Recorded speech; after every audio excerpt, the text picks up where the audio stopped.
నమస్తే. ప్రస్తుతం మనం ఐలాపూర్ సంబంధించిన ఏరియాలో ఉన్నాం. ఇక్కడ పెద్ద ఎత్తున తెలంగాణ రాష్ట్ర వ్యాప్తంగా కాంగ్రెస్ పార్టీ అధికారంలోకి వచ్చినప్పటి నుంచి తెలంగాణ రాష్ట్ర వ్యాప్తంగా కూడా హైడ్రా పేరుతో ఇక్కడటువంటి కబ్జా అయినటువంటి భూములను కావచ్చు, లేకపోతే బిల్డింగ్స్ అనేవి కూడా కూల్చేస్తూ భూములను కాపాడుతూ వస్తా ఉందని చెప్పేసి కూడా చాలా రకాలుగా మాట్లాడుతున్నాం. ఈ రోజు ఈ ఐలాపూర్ కావచ్చు, ఈ పటాన్ చెరువు ఏరియాలో ఉన్నటువంటి ఈ ఐలాపూర్ తాండా, ఈ సమీప ప్రాంతాల్లో కూడా పెద్ద ఎత్తున హైడ్రా దీనికి సంబంధించి కూల్చివేతల్లో పాల్గొంది. ఇందులో దాదాపు 1220 ఎకరాల్లో 850 ఎకరాల వరకు కూడా కాపాడింది. 15 కోట్ల ఆస్తి విలువ గల ఆస్తిని కూడా కాపాడిందని చెప్పేసి కూడా చాలా మంది మాట్లాడుతున్నారు. దీనికి సంబంధించి ఇది ఒక అడ్వకేట్ సంబంధించిన దీనికి సంబంధించి ఫామ్ హౌస్ కూడా చెప్తా ఉన్నారు. ఇక్కడ దాదాపు ఎంత పెద్ద ఎత్తున కూడా ఉన్నట్టు కూడా మనకు కనిపించవచ్చు. ఇది మొత్తం 36 ఎకరాల లోపు ఉంటుంది అని చెప్పేసి కూడా ఇక్కడ స్థానికులు కావచ్చు దీనికి సంబంధించి వైరల్ అవుతా ఉంది. అంటే దీనికి సంబంధించి 36 ఎకరాలు మొత్తం చుట్టూ కంచె వేసి ఉంది. ఫామ్ హౌస్ చాలా రోజులుగా ఈ ఫామ్ హౌస్ ఉంది. ఎప్పుడు కూడా అంటే బీఆర్ఎస్ పార్టీ ఉన్నప్పటి నుంచి ఫామ్ హౌస్ అలానే ఉంది. కానీ ఇప్పుడు కావాలనే టార్గెట్ చేశారన్నట్టుగా కూడా రకరకాల వార్తలు కూడా వస్తా ఉన్నాయి. అంటే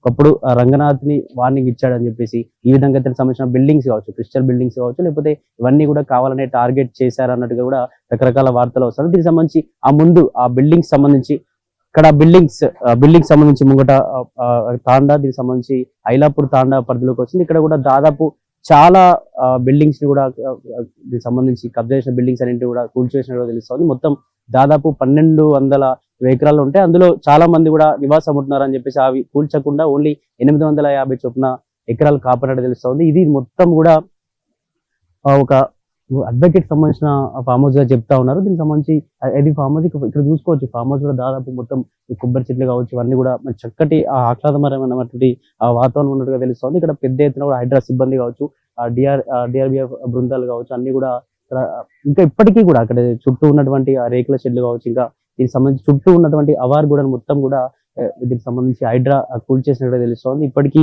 దీనికి సంబంధించి క్రిస్టల్ బిల్డింగ్స్ ఏరియాలో ఉన్నటువంటి ఇంకొంచెం ముందు ఒక 1-2 కిలోమీటర్ దూరంలో ఉన్నటువంటి క్రిస్టియన్ బిల్డింగ్స్ కూడా అందులో ఉన్న 4 బిల్డింగ్స్ కూడా కూల్చివేతలకు సిద్ధమవుతుంది. అందులో ఉన్నటువంటి అందరినీ కూడా ఖాళీ చేపించినటువంటి ప్రయత్నం చేస్తా ఉన్నారు. దీని ముందు ఉన్నటువంటి బిల్డింగ్ అన్ని తీసేసింది. నిజంగా చాలా రోజులుగా పటాన్ చెరువు అమీన్పూర్ అనగానే మనకు గుర్తొచ్చి దాదాపు ఆ బిల్డింగ్స్ అంటే ఇల్లీగల్ బిల్డింగ్స్ ఉంటాయి, ఇల్లీగల్ కన్స్ట్రక్షన్స్ ఉన్నాయని చెప్పి చాలా రకాలు కూడా మన వార్తలు చూస్తున్నాం. హైదరాబాద్ సమీపంలో చాలా రోజులుగా ఉన్నటువంటి కుంటలను కావచ్చు, చెరువులను కావచ్చు కాపాడేటువంటి ప్రయత్నం చేసింది హైడ్రా.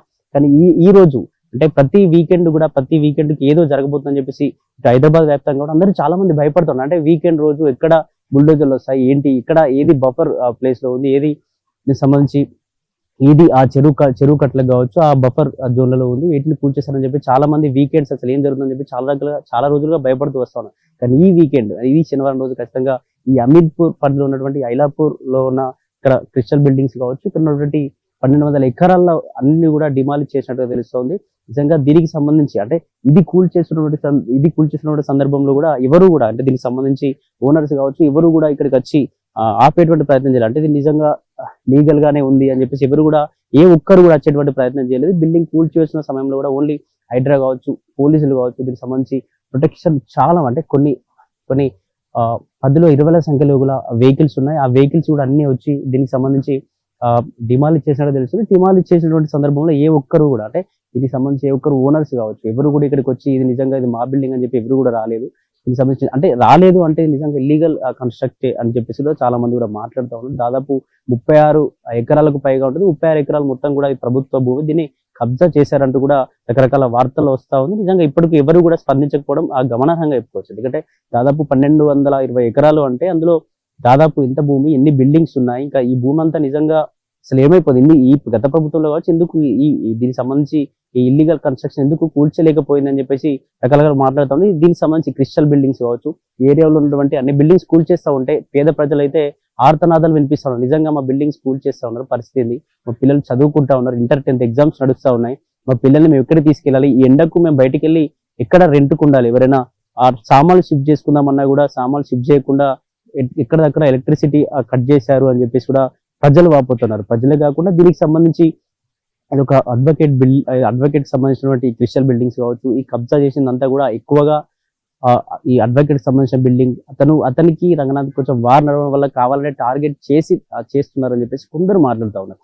నిజంగా అసలు ఏం జరగబోతుంది, ఇప్పటికి కూడా ఇంత కూల్చివేతలైనా కూడా ఎవరు కూడా ఇక్కడికి వచ్చి అసలు ఏం జరిగింది ఏంటి అని చెప్పేసి కనీసం తెలుసుకోకపోవడం ఏంటి, అంటే నిజంగా ఇది ఇల్లీగల్ కన్స్ట్రక్ట్ ఏనా అని చెప్పేసి రకరకాల అవమానాలకైతే తావిస్తున్నట్టుగా తెలుస్తోంది. మరి అసలు చూడాలి నిజంగా ఇది కూల్చివేతల తర్వాత అసలు ఇంకా దీనికి సంబంధించిన ఓనర్ ఎవరు, అసలు వచ్చే పరిస్థితి ఉందా, అసలు ఏం జరగబోతుంది ఏంటి అని చెప్పేసి పూర్తి విషయాలైతే తెలుసుకునే ప్రయత్నం చేద్దాం.